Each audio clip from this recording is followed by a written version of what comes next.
Vamos a empezar por el tema de las consideraciones generales. Este es un taller que generalmente me toma de 12 a 20 horas impartirlo, ya para llegar a resultados donde parte de los resultados, por ejemplo, son un plan de riesgo, ¿no? Que tiene que ver con estos contenidos mínimos, ¿no? De introducción, descripción, alcance y objetivo, análisis de stakeholders, dependencias internas y externas, umbrales de varianza, priorización, metodologías para la gestión de riesgo, taxonomía, estructura, jerarquía y todas esas cosas, ¿no? Entonces, es un taller que es larguísimo, pero es súper útil, ¿no? Porque en realidad nos puede ahorrar dinero en momentos donde pues todo el mundo está perdiendo, ¿no? Entonces puede hacer que las pérdidas sean menores. Puede también tenernos preparados para oportunidades que van a llegar o, bueno, a mí me gusta hablar de cuatro posibilidades que tiene la gestión de riesgo. Uno es estimular o hacer que la probabilidad de que una situación aumente cuando es una situación que nos va a beneficiar, es una de las posibilidades de la gestión de riesgo. Ayudar a que una situación que va a ser beneficiosa para nosotros, para nosotras, eh, tenga mayor probabilidad de ocurrencia. Otra de las posibilidades de la gestión de riesgo es disminuir las probabilidades de que una situación ocurra que nos va a afectar. Estas dos no necesariamente siempre podemos meter la mano sobre ellas, es decir, hay veces que nosotros no tenemos ningún control o no tenemos ninguna injerencia sobre la probabilidad de que una situación ocurra o no ocurra, pero muchas veces sí las tenemos, ¿no? A veces por medio de alianzas, a veces por medio de eh, ayudar a otras personas a que suceda un escenario, a veces por medio de situarnos en otro lugar, pero no siempre lo podemos hacer. Lo que generalmente sí está en nuestras manos y también es parte de los resultados de la gestión de riesgo es la posibilidad de mitigar los impactos negativos que una situación trae y la posibilidad de aumentar los impactos positivos que una situación puede traer. Entonces, la gestión de riesgo es algo que, a pesar de que puede traer grandes beneficios, parece ser el patito feo del project management o parece ser como la ovejita negra del project management, porque la mayor parte de las organizaciones pues no la llevan a cabo. Una excepción yo creo que es la industria extractiva, que básicamente todos los criterios de ESG los tiene muy, muy presentes, mucho más que las otras industrias, pero generalmente las otras industrias no están gestionando sus riesgos activamente. Y es un poco raro, porque como les comenté, pues puede hacer que se pierda menos dinero, o puede hacer que el impacto de una situación negativa les afecte menos, o puede hacer que se den situaciones muy positivas y que de esas situaciones positivas estemos preparados o preparadas para explotar eso de lo que nos beneficiamos nosotros o nosotras. Y no es algo que sale costoso. Es decir, en principio la gestión de riesgo no es algo que necesita para empezarse a hacer un presupuesto. Es decir, la gestión de riesgo requiere muchísimas planeaciones, bueno, requiere algunas planeaciones, requiere algunas juntas, requiere asignar algunos responsables, requiere conocer algunas metodologías, pero no es algo donde activamente se le tenga que invertir un presupuesto para empezar a hacerse. Si bien en la gestión de riesgo, cuando hablamos de que hacemos análisis cuantitativos, empezamos a pensar en presupuestos de contingencia, no es necesario para iniciar una gestión de riesgo estar teniendo presupuestos a la mano. Nos da un montón de perspectiva, pero la gente y las industrias no suelen hacerla. Insisto, no es costoso empezar a hacer gestión de riesgo. Lo que sí es costoso es no estar preparadas para aprovechar una oportunidad o no estar preparadas para un momento que fue catastrófico para todas las industrias o no estar ahí en el momento cuando pudimos meter la mano para que una situación positiva se diera o para que una situación negativa no se diera. Eh, entonces, les decía al inicio, perspectivas de gestión de riesgo, hay muchísimas, o formas de gestionar los riesgos hay muchísimas. Las que más conocemos o las que tendríamos que utilizar por ley es todo el tema de protección civil que nos pide estos programas de riesgo y estos planes de riesgo, que son formas que ya las organizaciones tienen para gestionar los riesgos. Me gusta siempre señalar que esto ya es una forma que las organizaciones deberían tener por ley para gestionar riesgo, porque uno de los factores de éxito cuando se habla de gestión de riesgo es que los tiempos sean eficientes. Entonces, cuando hay organizaciones que dicen, no, a ver, nosotros nunca hemos gestionado riesgos, no tenemos nada de riesgo, la primera reflexión que hacemos es, espérate, si tienes el plan de protección civil, si has gestionado algunos riesgos. ¿Y por qué les hacemos esta reflexión? Porque mientras menos tiempo utilicen las organizaciones en definir, en crear plantillas, en crear niveles de riesgo, en crear matrices, pues más efectiva va a ser la gestión de riesgo. ¿Por qué? porque como lo veremos un poquito más adelante, el riesgo siempre está definido en términos de posibilidades o probabilidades. Es decir, cuando estamos gestionando riesgo, no deberíamos estar gestionando problemas que conocemos. Deberíamos estar gestionando amenazas u oportunidades, es decir, situaciones que pueden ser beneficiosas o pueden ser negativas para nuestras organizaciones y cuyos impactos no estamos muy seguros o seguras de que serán. Entonces, la gestión de riesgo siempre se debería quedar en términos de cosas que pueden o no pueden pasar y que nos pueden impactar de manera negativa o nos pueden impactar de manera positiva. Pero siempre se debería quedar, cuando hablamos de riesgo, en términos de posibilidad o probabilidad. Y es por eso mismo que no nos debería consumir tanto tiempo hacer un plan de gestión de riesgo y pues hacer todo el proceso de gestión de riesgo, porque siempre está en términos de posibilidad o probabilidad. Entonces, una primera perspectiva o una primera forma donde deberíamos encontrar en todas las organizaciones riesgo son los planes o programas de protección civil.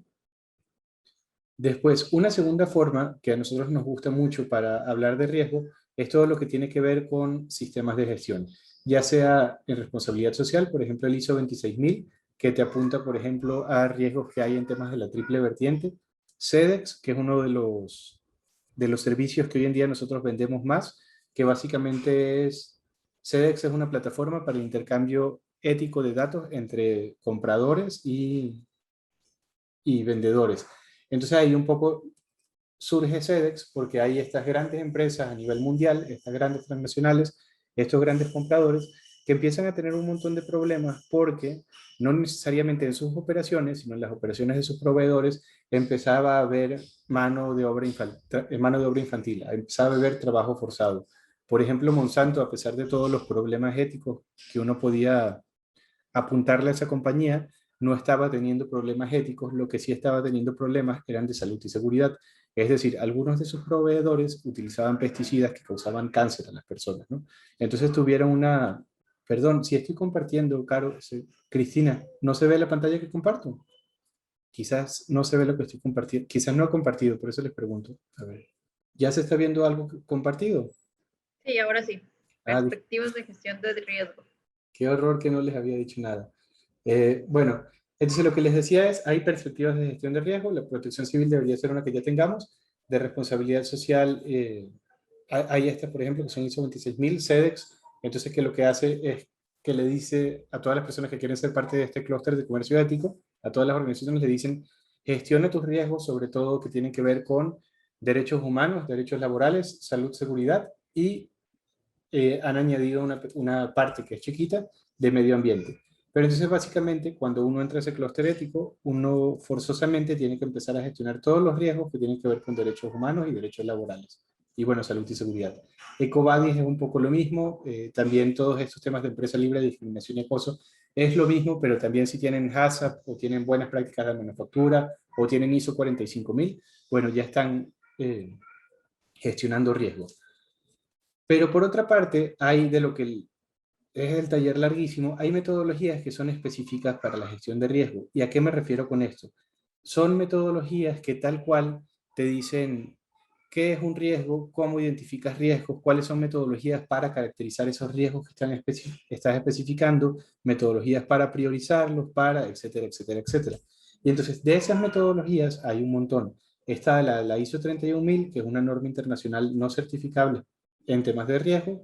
Está la del el manual de gestión de riesgos del Project Management Institute, que a mí me encanta porque a pesar de que es complejo, es bastante entendible y está bastante estructurado y es en lo que baso gran parte de mis presentaciones en riesgo. Y están, por ejemplo, el FIMSA, el COSO, el NIST, el MEDIRSE, que por ejemplo es una metodología de gestión de riesgos específicas para empresas de energía renovable e impactos sociales, ¿no? Entonces, si metemos en Google tal cual metodologías para la gestión de riesgos, vamos a encontrar muchísimas. Y vamos a encontrar muchas que son específicas por industria. También, si han hecho alguna vez informes de sostenibilidad, hay un tema que se llama materialidad. La materialidad, yo creo que la forma más fácil de definir la materialidad eh, es riesgos. La materialidad tiene que ver con riesgos por industrias. Tenemos también otras formas. ¿Se está viendo una pantalla de internet o se sigue viendo la presentación? Sí, es una página, Materiality. Ok, entonces la materialidad también lo podemos hablar, que lo que está haciendo es apuntando cuáles son los riesgos por industria. Ya lleva un tiempo que salió el SASB, que el SASB es como otra forma es otra organización mundial, como el GRI, que un poco te dice cuáles son los riesgos de la industria y también puedes hacer informes de sostenibilidad con los estándares del SASB. Entonces hay estas páginas, ¿no? Que son el Materiality Map del SASB, que te dice, oye, si estás, por ejemplo, en industria extractiva, aquí tú tienes por industria, por ejemplo, cuáles son los riesgos más fuertes, ¿no? Entonces, si nos vamos, por ejemplo, a metales y minería, todos estos son riesgos que ya deberían estar gestionando, ¿no? Entonces, de una vez nos apuntan por industria a qué son las cosas más importantes y está súper a la mano. Entonces, no nos tenemos que quebrar la cabeza para ver en nuestra industria cuáles son los riesgos más importantes. Esto también es importantísimo en temas de gestión de riesgo. Como insisto, estamos trabajando en temas de probabilidades y posibilidades, ahorrarse el tiempo en el proceso de identificación. Y hay un montón de personas que ya han identificado para nosotros riesgos y organizaciones. Una son los temas ¿cuál es esta página? Esta página es la página del SASB, se las copio en el chat y eventualmente se las subo también en el espacio de cátedra para que lo tengan. Entonces, todo lo de materialidad del GRI es una forma de que se enteren de sus riesgos. La página del SASB es otra forma que se enteren de sus riesgos. Y otra forma son este tipo de páginas. Por ejemplo, que esto, no sé si la conocen, pero esto es específicamente, tiene que ver con riesgos de responsabilidad social corporativa. Tristemente, está nada más en inglés, pero bueno, casi siempre hay alguien que tienen en su equipo o ustedes mismas que sabe leer bien inglés y vale la pena que se den una vuelta en esta página. Esta página, ¿qué es lo que hace? Dice, bueno, vamos a encontrar un producto o servicio para decirte cuáles son tus riesgos. ¿Quieren recomendar alguno? ¿Quieren ver el reporte que nos va a dar de alguno en particular? ¿O le pongo cualquiera? Bueno, le voy a Si poner... tienes algo que tenga que ver con, como dijiste ahorita, temas agroindustriales, Ok, vámonos a... ándale, Food and Life Animals. Meat, a Ok, mí me interesa el de meat. ok. Entonces ya tenemos, de la industria tenemos Meat and Meat Preparations, y entonces ya, una vez que lo ponemos, le damos Next Step, y nos pide, dame el nombre del país, ¿dónde estás tú? ¿No? Entonces ya le decimos, bueno, estamos en México, Next Step, y bueno, te pide un email. Y bueno, pues si quieren crear una cuenta, la crean, si no la quieren crear, pues no la crean, y les da la posibilidad de en qué idioma la quieres. Se tarda un poquito en generarte el reporte, pero es menos de un minuto. Se los envía a su email y también les da la posibilidad de descargarlo. Aquí también les va diciendo cuáles son los riesgos en la misma página si no lo quieren descargar. Pero bueno, está muy bonito el descargable. Entonces se los voy a abrir. Esto es completamente gratuito y vieron, nos tardamos que un minuto en llenar esto y decir lo que queríamos. Te da la fecha, te da la temática y bueno, te va diciendo cuáles son los riesgos.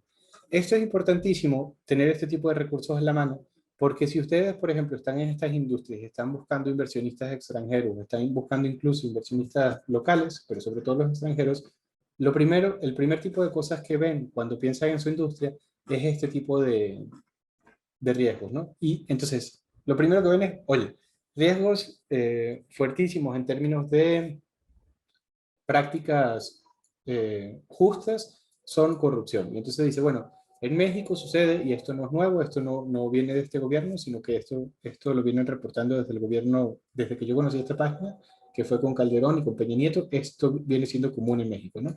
Entonces se dice, bueno, parece que en México hay un riesgo grande para las compañías extranjeras. Resulta que las mordidas o los sobornos son una práctica que está expandida por todo México, tiene que ver con la policía, tiene que ver con la institución judicial, tiene que ver con los procesos de registro, tiene que ver con los permisos de construcción, etcétera, etcétera, etcétera. Entonces hay un riesgo altísimo de eso, ¿no?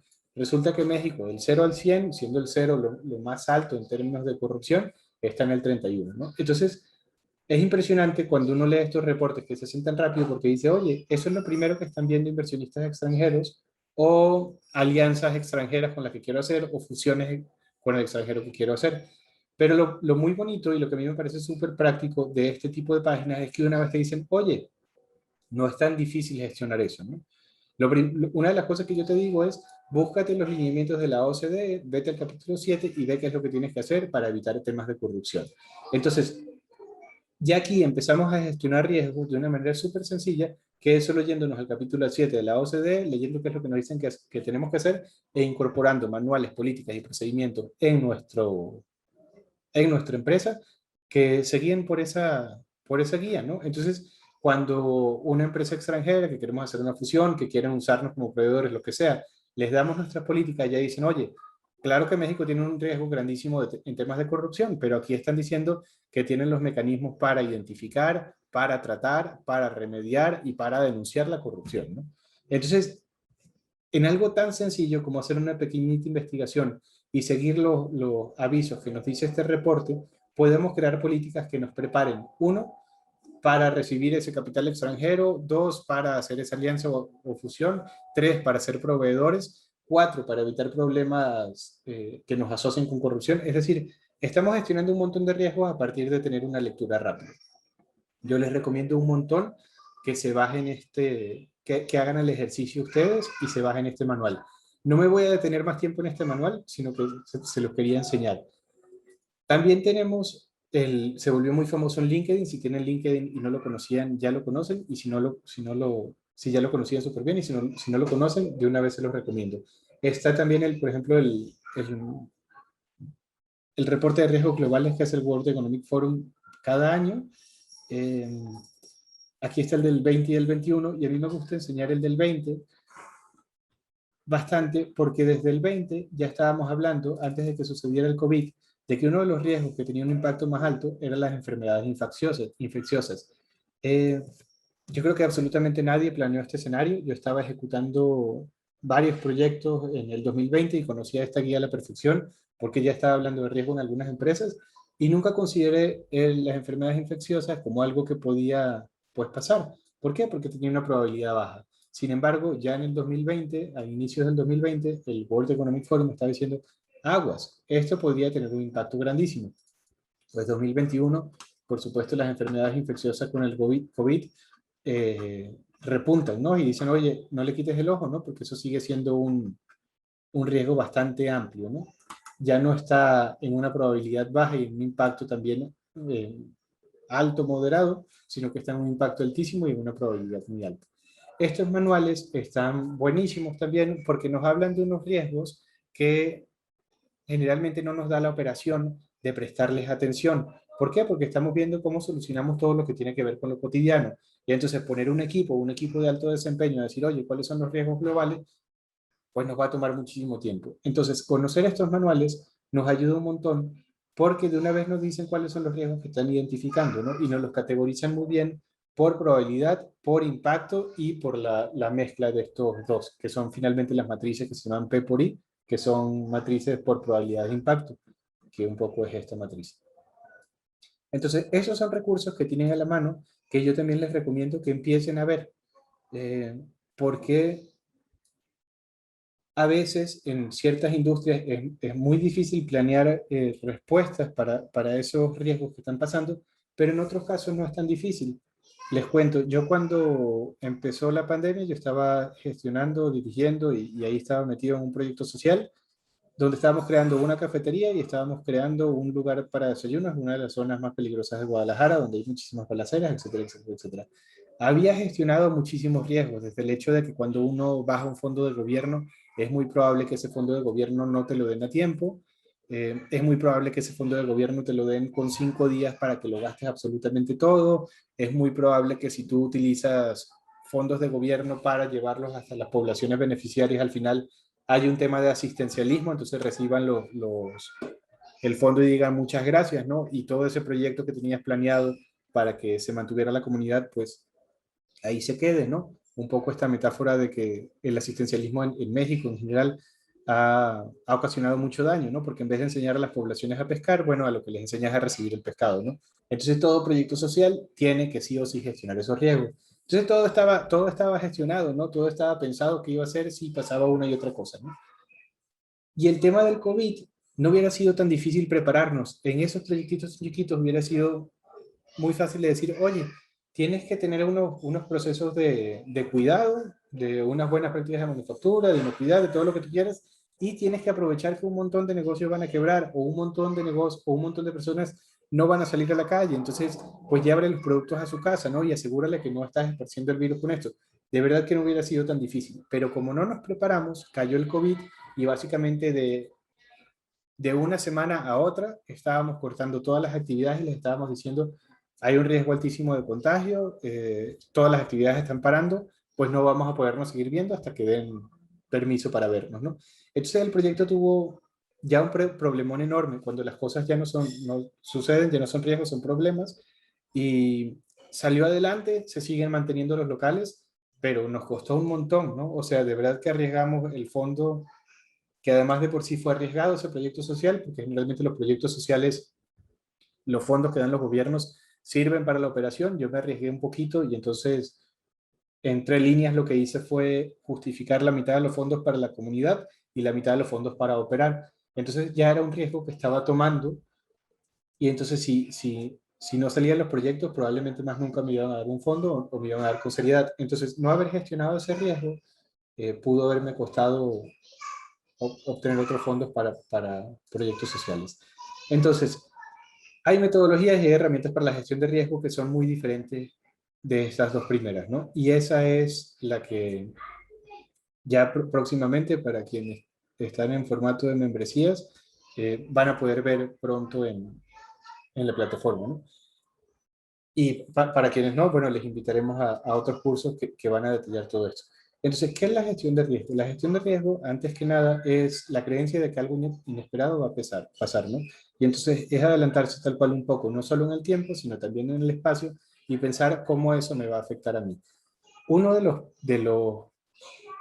los sesgos que tenemos cuando hablamos de riesgo, y yo lo tengo, no llevo tantos años en estos temas de gestión de riesgo, por eso se los digo, si ustedes quieren interrumpirme y tienen cosas que quieran aportar, porfa, interrúmpanme, yo estoy hablando rapidito para aprovechar el tiempo. Es que muchas veces tenemos sesgos cognitivos con respecto al riesgo, es decir, a mí todavía la primera palabra que se me viene a la cabeza cuando hablo o escucho que alguien habla de riesgo es, eso es negativo. Entonces, cuando hablamos de la gestión de riesgo, tenemos que tener en cuenta que estamos hablando de oportunidades y estamos hablando de amenazas. No solo de amenazas, no solo de cosas negativas. Y eso, esa interpretación muy rápida que tenemos, se llaman sesgos cognitivos. Es decir, un perro me mordió cuando era chiquita, cuando era chiquito, y ahorita cada vez que veo un perro en la calle, creo que me va a morder, ¿no? Eso tal cual es un sesgo cognitivo que tiene que ver con nuestra propia experiencia. Hay también sesgos motivacionales, es decir, le he metido tanto cariño, tanto esfuerzo a un proyecto que creo que va a salir a pesar de que tenga todas las señales de que eso se va a caer, ¿no? Eh, pero bueno, cuando pensamos en gestión de riesgo, insisto, por el tema cognitivo, empezamos a gestionar todo aquello que nos puede afectar de manera negativa y perdemos un montón de oportunidades. En palabras más técnicas, ¿qué es la gestión de riesgo? Bueno, es un proceso de planeación, identificación, análisis, cuantificación, generación de acciones, seguimiento y monitoreo de un proyecto. El objetivo o los objetivos son, por un lado, aumentar la probabilidad de eventos positivos y el impacto que van a tener esos eventos positivos, o disminuir la probabilidad de que sucedan eventos negativos y el impacto de la ocurrencia de esos eventos negativos. Yo siempre hablo de esas cuatro en vez de solo dos. Entonces, antes de entrar, y por eso la sesión de hoy la quise dedicar como a la perspectiva general y a las consideraciones generales, al tema de gestión de riesgos y a los pasos, una de las cosas que a mí me parece más importante es el tema de conocer los conceptos y conocer por medio de los conceptos la perspectiva. ¿Por qué? Porque si conocemos esos conceptos y conocemos esa perspectiva, llevar a cabo los pasos de marcos comunes, plan de riesgo, identificación de riesgo, análisis cualitativo, cuantitativo, seguimiento, monitoreo y control, es medio mecánico. Sin embargo, si empezamos todos esos pasos y no conocemos los conceptos, no vamos a gestionar los riesgos bien. Eso es un hecho. ¿Por qué? Porque vamos pues, asumir muchas cosas que la perspectiva de riesgo solo la podemos implementar siempre y cuando conozcamos los conceptos. Entonces, el primer concepto y el más importante es el de riesgo, ¿no? Que básicamente es un evento incierto que, en caso de ocurrir, tendrá un efecto positivo o negativo en algún objetivo del proyecto. Esta definición son tres partes las que yo siempre resalto, específicamente la de incierto. ¿Por qué? Porque bueno, si es algo que ya pasó y algo que ya conocemos, no debería estar dentro de la gestión de riesgos, sino que deberíamos pasarle todo eso a la gerencia del proyecto. Es decir, pues ya sabes qué va a pasar si hay una fuga, ya sabes qué va a pasar si una caldera se destapa. Es decir, una persona puede morir o una persona puede quedar bastante dañada por eso. Eso no es algo que debamos dejar en los riesgos porque no es incierto, ya lo conocemos. Entonces, siempre y cuando tengamos esta primerita definición de riesgos bien claro, vamos a sacar de la gestión de riesgo un montón de cosas y le vamos a decir a la gerencia del proyecto, tú las deberías estar gestionando, no este equipo. Este equipo debería encargarse solo de los temas que son inciertos. Y entonces eso qué hace? Hace que la gestión de riesgo sea súper eficiente y que tenga clarísimo qué sí le toca y qué no le toca. Y también entonces robustece la gerencia del proyecto, porque le estás diciendo, hay cosas que ya sabemos que pasan que no estás gestionando, por favor gestiónalas, ¿no? Entonces, si tomamos esa primera parte de la definición, vamos a hacer muy eficiente la gestión, tanto la del proyecto como la de riesgo. La segunda parte de la definición que a mí me parece muy necesaria resaltar es el tema de los efectos positivos o negativos. Insisto, tenemos un sesgo cognitivo acerca, o lo tengo yo, varias personas con las que estaba en este taller lo comparten, tenemos un sesgo cognitivo que nos hace solo pensar en lo negativo. Y es por eso que cuando doy este taller largo, todo el tiempo hablo que tenemos que estar explícitamente identificando oportunidades y si no estamos fallando. Y la tercera parte de la definición de la gestión de riesgo es que siempre tiene que estar ligado a un objetivo del proyecto. ¿Por qué? Porque si no está ligado a un objetivo del proyecto, podemos estar gestionando cosas que no nos interesan en absoluto. Entonces, todos los riesgos que identifiquemos y que notemos necesariamente tienen que estar ligados a uno o a varios objetivos del proyecto. Entre los conceptos que son fundamentales, entonces, bueno, objetivos del proyecto se tienen que definir y se tienen que definir no solo de manera general. Esta semana casualmente me tocó impartir el taller largo con una organización, y entonces me decían, bueno, nuestro objetivo general es, por ejemplo, traer una derrama económica al Estado, ¿no? Y entonces, para esa organización, cuando estaba en el taller, pues pensaban que era el objetivo más importante, ¿no?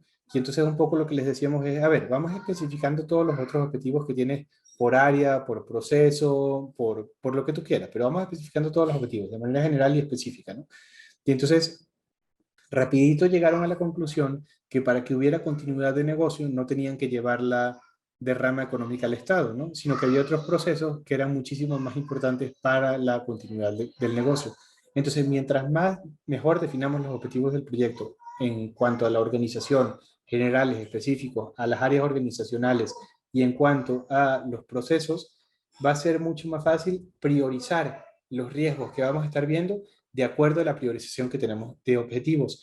Esta empresa, curiosamente, era de las empresas que no solo no estaban gestionando riesgos, sino que era de las empresas que no tenía claros sus objetivos organizacionales. Y entonces me decían, oye, pero tenemos un montón de chamba a partir de este taller.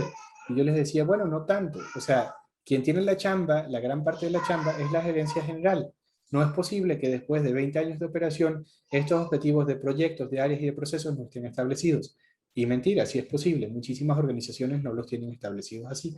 Pero entonces lo que les decía es, pónganse a hacerlo desde el equipo de gestión de riesgo, pero esto anótenlo directo en temas de la gerencia general. Eso tendría que estar de ese lado, no de este lado. Si la organización ya está planteando sus objetivos bien, tal cual una de las cosas que hacen cuando se empieza a hacer el plan de gestión de riesgo es, saco los objetivos de donde están, los copio y los pego en el plan de gestión de riesgo, ¿no? Luego, otro concepto importantísimo que es el de stakeholders, es decir, todos los grupos, personas, instituciones, ambientes que sean impactados o que impacten que sean impactados por la organización o que impacten en la organización. ¿Por qué es importantísimo este concepto de stakeholders? Porque una de las primeras partes de la gestión de riesgo, antes de empezar como tal el proceso de gestión de riesgo, es el diálogo con los stakeholders, entre ellos los más relevantes, por ejemplo, los shareholders o la misma dirección general, porque si te dicen los accionistas, ¿sabes qué? Yo no quiero que tú como gerencia general pongas un peso en un presupuesto de contingencia, pues ni siquiera tiene sentido empezar a hacer el plan tomando en cuenta un presupuesto de contingencia. Si bien sí tiene sentido hacer la gestión de riesgo, pues ya sabes cuáles son las limitantes que tienes por tus propios grupos de interés. Entonces, todo el esfuerzo que haces ya viene anclado a las expectativas y a lo que ponga, a lo que esté dispuesto a poner los grupos de interés. Entonces, también importantísimo. Luego, cuando estamos hablando de la perspectiva de gestión de riesgo, tenemos un montón de cosas que se llaman riesgo, riesgo, riesgo, riesgo, riesgo, riesgo, riesgo, riesgo y riesgo. Entonces, todas esas cositas tienen una diferencia y nos van a ayudar a que el plan de riesgo y la gestión de riesgos sea buena. La estructura de riesgos generalmente ustedes ya lo deben tener porque ya han hecho matrices, entonces eso es lo que se llama una jerarquización de riesgos.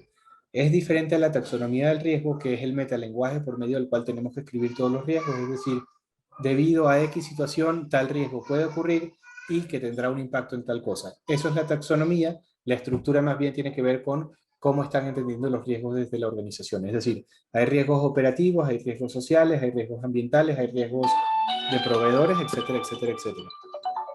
Perdón. Luego, hay una diferencia también entre riesgos individuales y riesgos globales. Hay riesgos que podemos gestionar cotidianamente y estos riesgos individuales generalmente los identificamos porque tienen impacto en un objetivo del proyecto, en un presupuesto del proyecto, en un calendario del proyecto. En cambio, los riesgos globales son cosas que no podemos gestionar de manera cotidiana, por ejemplo el COVID, que están impactando de manera amplia, es decir, no impactan, o sea, sí impactan en objetivos, impactan en presupuestos, impactan en calendarios, pero como impactan en tantos, no los definimos como un riesgo que impacte en algo de eso, sino que los definimos como riesgos que impactan por amplitud. Entonces, es bien importante tener, además de conocer estas categorías de riesgos individuales y globales, conocer que hay formas en que impactan, ¿no? Que puede ser por objetivo, presupuesto, calendario o amplitud. Luego tenemos toda la idea de riesgos secundarios, que los riesgos secundarios no son cosas que suceden después de que nosotros activamos acciones. Por ejemplo, se empieza a incendiar alguna parte de la ciudad, ¿no? Y alguna parte de la sierra. Entonces va Protección Civil, van bomberos y logran apagar el incendio, ¿no? Todo genial. Siguen teniendo que parte de su plan de riesgos es, apenas pasa un incendio, vamos y lo tratamos, ¿no? Pero sucede que apagaron ese incendio y pues nadie estuvo pendiente de qué sucedió después de que apagaron ese incendio.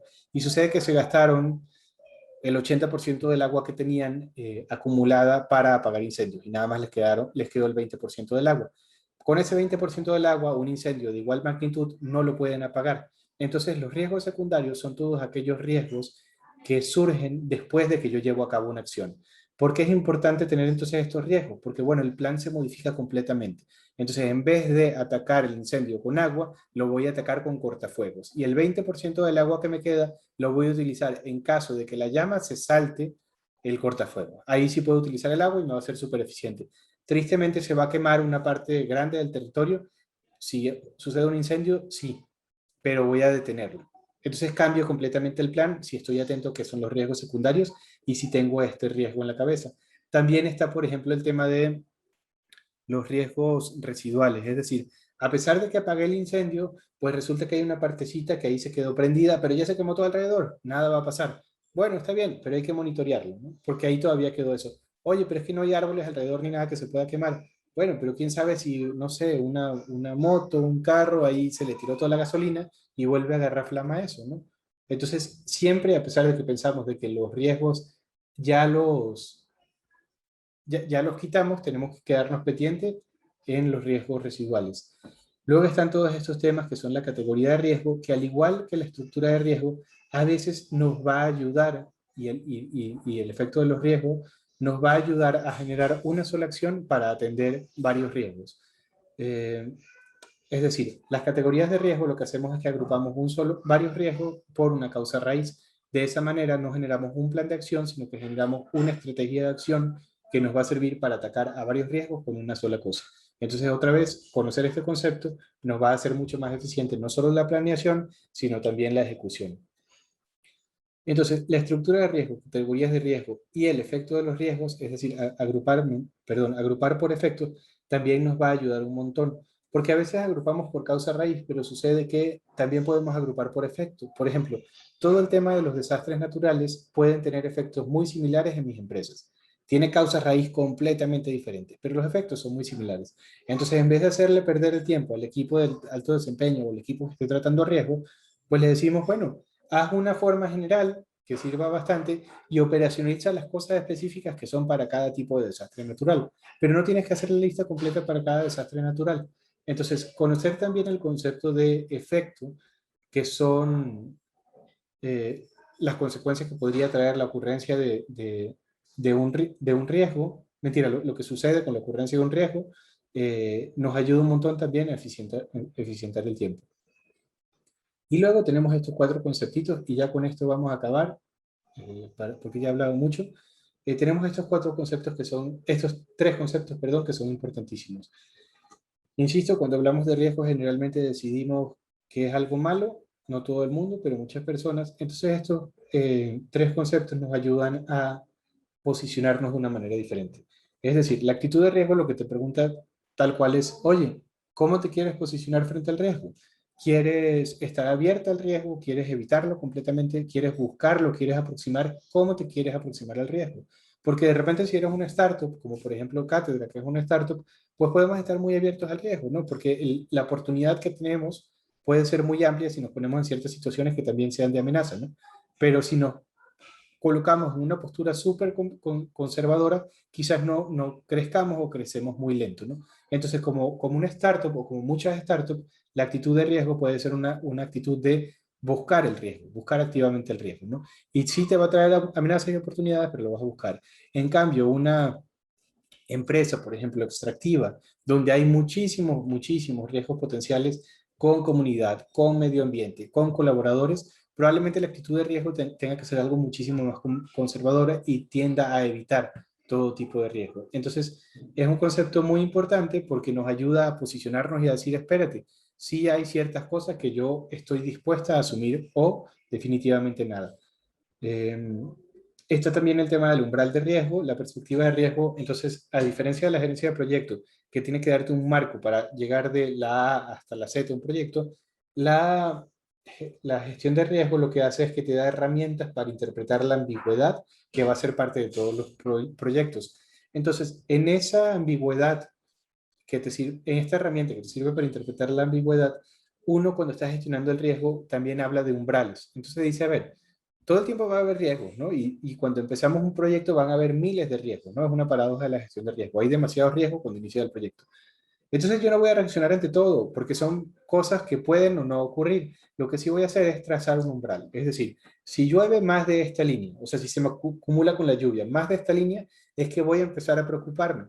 Pero si llueve, no solo por eso me va a preocupar. O sea, no tiene ningún sentido preocuparme por eso. Entonces, el umbral de riesgo lo que hace es que te traza una línea y te dice, dime desde dónde te quieres empezar a preocupar o desde dónde es importante preocuparnos, ¿no? Porque no nos podemos preocupar por nada. La gerencia del proyecto tiene que llegar a su objetivo, ¿no? Y si empiezo a saltar con cualquier cosita que va pasando, pues no voy a llegar hasta ahí. Entonces, la gestión de riesgo o esta perspectiva lo que te hace es que te dice, pues, cuándo saltas. Y por último, el perfil de riesgo, que básicamente es, uno tiene que agarrar y trazar y decir, ¿cómo estoy en tanto a mis riesgos y si estoy donde quisiera? Está el perfil de riesgo y está el estado de riesgo, la situación concreta de riesgo, que se me fue el nombre ahorita, pero ese es básicamente el perfil de riesgo donde uno quisiera estar. Por ejemplo, yo quisiera estar gestionando pues todos los riesgos que solo me traigan, que a pesar de que sean situaciones negativas, me traigan impactos negativos, todo eso lo quisiera tener bien gestionado. Pero hay ciertos riesgos que a pesar de que son situaciones negativas, que yo puedo sacar un impacto positivo. Entonces, esa parte del perfil de riesgo es importantísimo. Lo que tenemos que hacer es un equilibrio entre riesgos que sean negativos y un equilibrio entre riesgos que sean positivos. Es decir, si toda nuestra gestión de riesgos se está enfocando en gestionar aspectos negativos y en controlar situaciones negativas, probablemente estemos fallando a la hora de hacer una gestión de riesgo. Tenemos que tratar de equilibrar y buscar activamente oportunidades. Y a eso se refiere un poco el perfil de riesgo y pues ya está. Aquí le voy a parar.